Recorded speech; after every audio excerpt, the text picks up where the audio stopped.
পায়ের আকৃতি উট পাখির পায়ের মতো, কিন্তু এরা উট পাখি নয়, এরা মানুষ। বানরের লাঠি নামের একটি বড় আফ্রিকান গাছ বাওবাব। ফল সংগ্রহ এবং শিকার করতেই এই মানুষদের পূর্বপুরুষরা গাছ থেকে নেমে এসেছেন মাটিতে। এখানকার প্রবীণদের দাবি তাদের পূর্বপুরুষরা ছিলেন পাখির মতো কোনো এক প্রাণী, যারা অন্য কোনো তারা জগৎ থেকে এসেছেন, যে কারণে তাদের পায়ের আকৃতি তারার মতো। এরপর এই গ্রহের নারীদের সাথে মিলেছে তাদের ডিএনএ, আর অন্য গ্রহ থেকে আসার বিষয়টিকে তারা বলেন লিটল আফ্রিসি।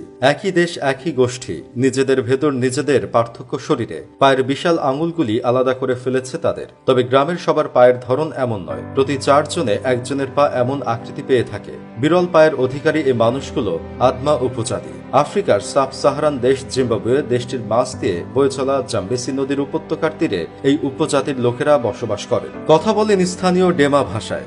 ভাষার কারণে পরিচিত ডেমা মানুষ নামেও। প্রচন্ড পরিশ্রমী আফ্রিকার এই একটি মাত্র উপজাতি বিশ্বের সাথে জড়িত নয়। কেন কৃষিকাজ করেন না, এর পেছনে আছে এক প্রচলিত গল্প। সোনার রাজ্যকে আফ্রিকায় মোটাপা অঞ্চলে ইউরোপীয় উপনিবেশ হতে বাধা দেয় ভাদেমার জনগণ, যে কারণে এই অঞ্চলের জমি উর্বর হলেও এর উপজাতিরা কখনোই দক্ষ হতে পারেনি কৃষিকাজে। পর্বত চেওয়ার অঞ্চলে বসবাস করেন তারা। পশু চোরাচালানের জন্য এই অঞ্চলের নাম রয়েছে। চোরা শিকারীদের হাতে অত্যাচারিত হতে হয়েছে প্রতিনিয়ত।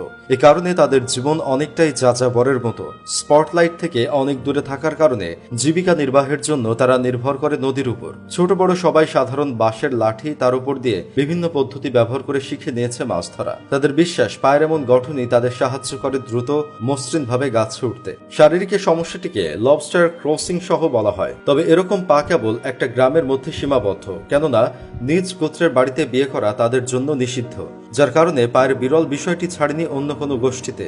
সমস্যাটি তাদের জেনেটিক্সে, যাকে বলা হয় অস্ট্রিচ ফুট ফিন্ড। একে বলা হচ্ছে অটোসোমাল প্রভাবশালী অবস্থা। ক্রোমোসোম সার্ভেন্ট একক নির্বাচনের কারণে এই অবস্থা হয়, যাকে বলা হয় এক্সট্রুডেড, যাতে থাকে শুধু বুড়ো এবং ছোট আঙুলগুলো। 2 আঙুলে পা তাদের অনেকের কাছে সৌন্দর্য প্রকাশের মতো। প্রতিবন্ধকতা থাকলেও নিজেদের প্রতিবন্ধী মানতে নারাজ এই জনগোষ্ঠী। এই সৌন্দর্য যাতে অন্য কোনো জাতি প্রদর্শন করতে না পারেন, তাই নিজেদের কোর্টের বাইরে বিয়ে করেন না তারা। আর সব সাধারণ মানুষের মতোই তাদের অনুভূতি, যেখানে বিনিময় হয় মনের, গড়ায় বিয়ে পর্যন্ত।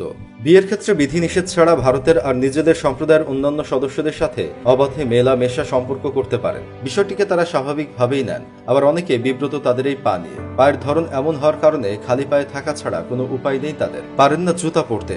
হাঁটা স্বাভাবিক হলেও সমস্যাই অন্যান্য সময়।